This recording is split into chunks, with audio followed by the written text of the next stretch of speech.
Mama Samia Suluhu of Tanzania, please stop closing churches of pastors who don't support your ideologies.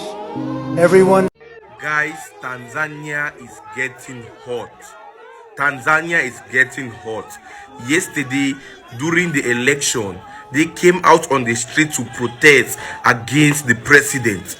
According to most of the youth, they are saying that the president of Tanzania have like 4 ballot paper for one person. 4 ballot paper. That the level of corruption in Tanzania is too much. These people have catch what we call the Kenyan fever. They say enough is enough in Tanzania, and that they are not going to let their votes be stolen. They are not going to let corruption take over this election. In fact, today they have gone to the military barrack asking for the military to take over the country.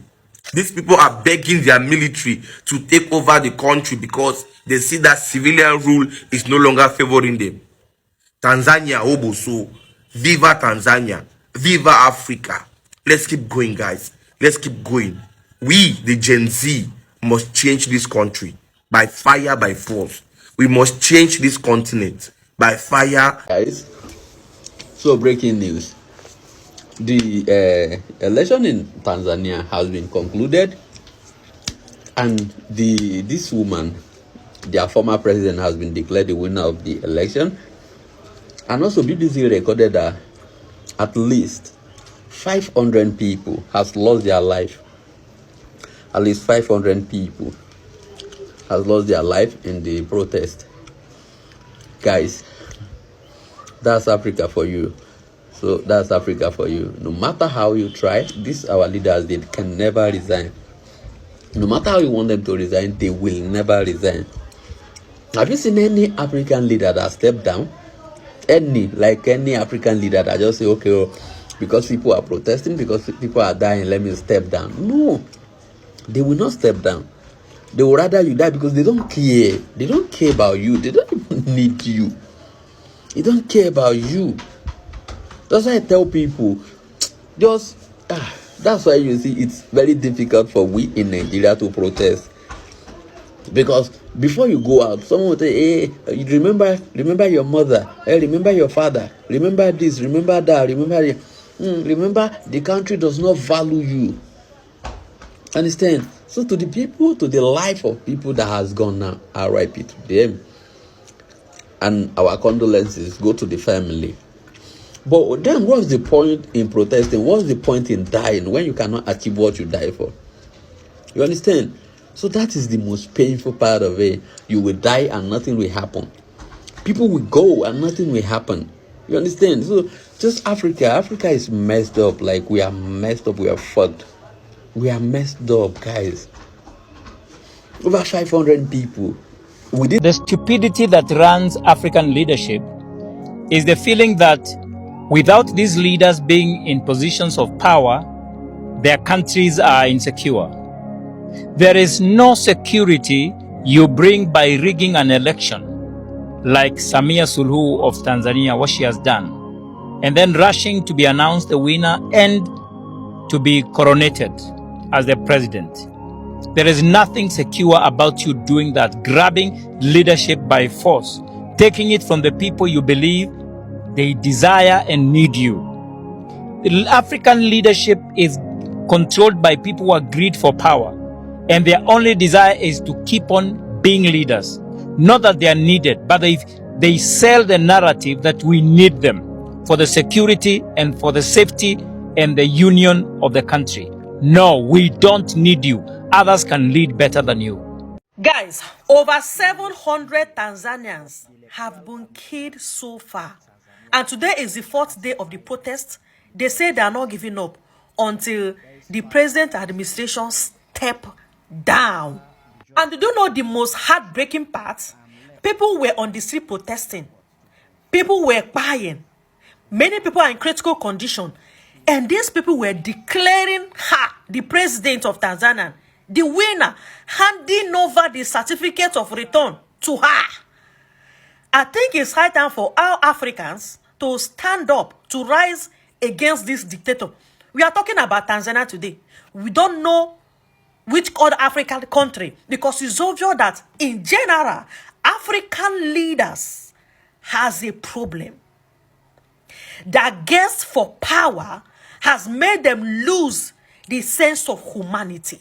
Because you can't tell me that a country you are governing is in total chaos and you are interested of voting election that you are the opposition, you are the party and the only opposition. You are contesting with yourself against yourself because all the opposition has been jailed or even disqualified.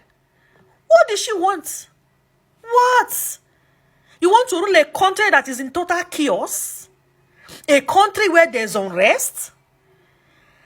African leader and power monger, what is wrong with these people? 700 people. Tanzania's President Samia Suluhu Hassan will face off against 16 other presidential candidates in the country's general election scheduled for Wednesday, October 29th. The 65-year-old is seeking the people's direct mandate as president for the first time, given she ascended to power in March 2021 following the death of the then head of state, John Pombe Magufuli. The late Magufuli was barely 6 months into the second and final presidential term when he passed on at the age of 61. In Tanzania, a president term is 5 years, renewable once. President Suluhu Hassan's election bid comes at a time when the aspirants from the leading opposition parties, Chadema and ACT Wazalendo, have been barred from vying. The East African Nations Electoral Agency says the two parties did not meet the minimum qualification requirements to field candidates in the October 29th presidential election. According to Tanzania's Independent National Electoral Commission, Chadema refused to sign the country's electoral code by deadline day in April 2025 and was consequently barred from participating in the upcoming elections. Chadema party leader Tundu Lissu is currently undergoing trial for treason charge. The government said he incited the public with his "no reform, no elections" mantra, which according to the prosecution was meant to scuttle the upcoming polls. 57-year-old Lissu denies the charges, saying they are politically motivated. Lissu has repeatedly said he was calling for reforms at the electoral agency to guarantee fair elections. In Tanzania, the president appoints the Electoral Commission, including its chairperson and vice chairperson. While Chadema's call was on electoral reforms, the other prominent opposition party, ACT Wazalendo, had its aspirant Luhanga Mpina disqualified in early September over irregular nomination procedure.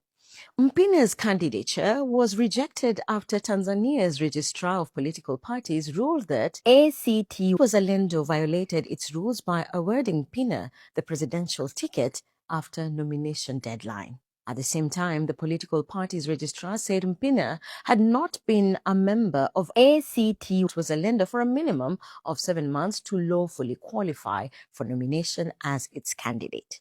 Until early August 2025, Mpina was a member of Tanzania's ruling party, Chama cha Mapinduzi, CCM.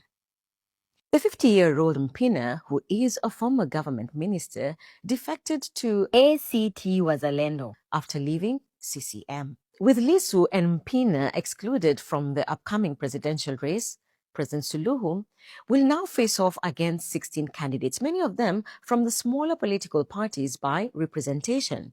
Suluhu has promised Tanzanians universal healthcare, an improved student-to-teacher ratio, youth employment programs, and constitutional reforms, among other pledges should she win the upcoming polls.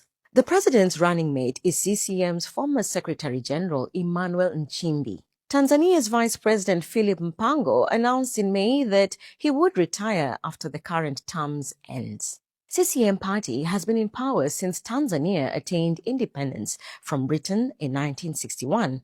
The Tanzanian law states that a presidential candidate needs a simple majority of the vote cast to win an election.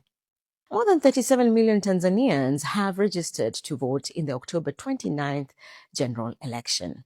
Tanzania has an estimated population of 68 million people. Madam Suluhu is from a place called Zanzibar. Zanzibar is an island.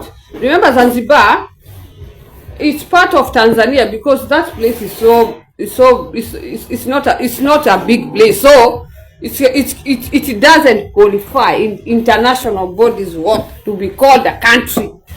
That's why it was bounded together with Tanganyika, but they came up with a solution. They will have their own Tunasikia kuna mtu ametangazwa amekuwa president, sijui anaitwa sijui Mwaduruma Ahmed sijui nani of Zanzibar. Yes, it's part of Tanzania because that's the only way it could be recognized as a country. But in the real sense, they have their own governor. They have a president and they have a senate on their own side. And the mainland mwenyajui maana mainland ni mahali hakuna maji. It's not Tanzania, it's not Zanzibar, is an island. Umeshika kuna maji, kuna kivukio unavuka, kwanza inakuwa $100. So usinikumbushe nililipa pesa kama hiyo. Yeah, $100 12k pesa ya Kenya kuvuka ndio uingie Zanzibar. It's very expensive to go there. So wakigwendu huyu Dr. Samia ni wa huko Zanzibar. Ile kulifanyika mazishi ya Pombe Magufuli, alikubaliwa, hata ni Kikwete aliingilia. Hiyo maji inanuka kama mkundu wa kuku. Aliingilia akasema sasa tuko na maombolezi, tumempoteza rais mpendo ambaye alikuwa anapendwa na watu, so people did not argue to hand over its constitution. She was the vice president, she got handed over. Guy! Kai! Hata kumamzea inukai hivyo. Kai! Ilisahaulika pale. Fai! Hata kumamzea inukai hivyo. Unaona bibi yako venye anacheka? Hata kumamzea inukai hivyo. Kai!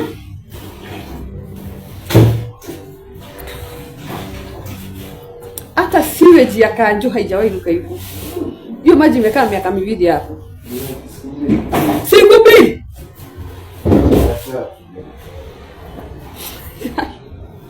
So, but sorry for the inconveniences. Unajua mimi those are my friends. I talk tunasalimiana hata kumamzee. Unajua salamu za coast ziliingia guy. Yo. So, ukisikia nikiongea nao, nikisalimiana nao, that's the issue. Usijali wafuasi wangu inakuaga hivyo. So mnajua mimi nakuaga wakirai kuni hivyo. Sasa that woman Samia Suluhu is from the Zanzibar. And she wants to be the president of mainland. Acha niwapatie example. Ni mimi Mbara nimetoka Dheka. Nataka kuja kusimama governor huko pande ya Mombasa. And you know the way those people is, I don't know the issue of people from the coastal line and the mainland wanakuwa na hatred gani. Kwanza hawa coast kupenda kukwambia watu warudi kwao. That's the issue. There's such hatred na ile kugombana and such things. So Suluhu, given priorities, she was not voted. She took over as president and she's from the island of Zanzibar. She got a lot of privilege from those Tanzanians, and now she has jailed kina Lindu Tisu, kina Heche, who are born in Tanzania mainland, Tanganyika, and now she has just declared herself only on the ballot paper. And remember, I want you to remember when I'm giving this story, she's from Zanzibar. And there's such hatred between Tanganyika and Zanzibar. Even if it's one country, kunakuwaga na hiyo maringo. Umeshika? So you can get the scenario. Tanzania Tanzania has been voted the most peaceful person. Mpaka Diamond ako hapa duniani hapo. Ako Leopard Beach. Acha niwaambie mahali yuko leo. Ako Leopard. Unajua Diamond ako Leopard? Ako Leopard. Nimeambiwa na kile kiweita kinono. Ako Leopard. Acha nishiko leo nimewape mosheni. Nimeambiwa unajua ana kile kiweita kinono kile kinakuwa kwa kuosha kimeniambia jana wako huko holiday wamejificha huko. So sakai kutaja hoteli utakuja kukosa kazi na najulikana huko. So you get the scenario. whatever is happening in Tanzania has happened. As fadhali sisi Kenya, it has never happened. Imagining a woman who because right now she'll take that seat and constitutional way and realistic way and no way nitataja aje si halali because hauna mpingamizi. So what's that? That's why Tanzanians are going on the ballot paper. Apart from that, that woman has offered a lot of people from the Zanzibar side a lot of government jobs. I had most of them wametolewa. Angalia hata wale watu wamechukua kiti cha mwenyekiti, wanaita cha mwenyekiti cha mgomba wa Mwanza, sijui they call them, it's like the governance. Amepatia watu wengi wa Zanzibar. Unajua Tanzania president anakuwa na right ya kuelect vitu zingine. Kasongo anaweza uko MP anaelectiwa. Ni mkielect kuna position nyingi ambazo ni president anaelect watu. Tanzania sijui hata constitution yao iko vipi. So guys, as I'm telling you this story, just know that Samia Suluhu hakalia hiyo kiti. Our Tanzania, people from mainland do not. If anybody in Nigeria should open their mouth and tell you that they want a woman to be president, and then another person now open their mouth and tell you that no, a woman cannot be the president, this is the reason why. This woman is the current president of Tanzania. And yesterday was supposed to be their election. Do you know what she did? Everybody that was supposed to contest against her, they are in prison now. Whether you like it or not, whether you commit crime or not, you dey prison, bro. And then the ones who she couldn't catch to put inside prison, they disqualified them. So she now only her contest for presidential election unopposed. She's probably having cramps. I might be saying this thing as a joke, but if it be possible, say this woman dey her period and she just dey get mood swing. And now all this way she dey do na mood swing action because so many people don't buy for this matter. They no get internet. Like she shut down every internet in the country. I've not been able to reach my girlfriend. She did there for the past how many days now. I just dey pray say when the internet come back, because now they don't announce her the winner, because they just announced her the winner and they feel say everything will come die down or things feel even worse. Who knows? You just wake up one day to say no election will happen in this country. Now me the president, I go change am for everybody. And she did. All the men, everybody with the form.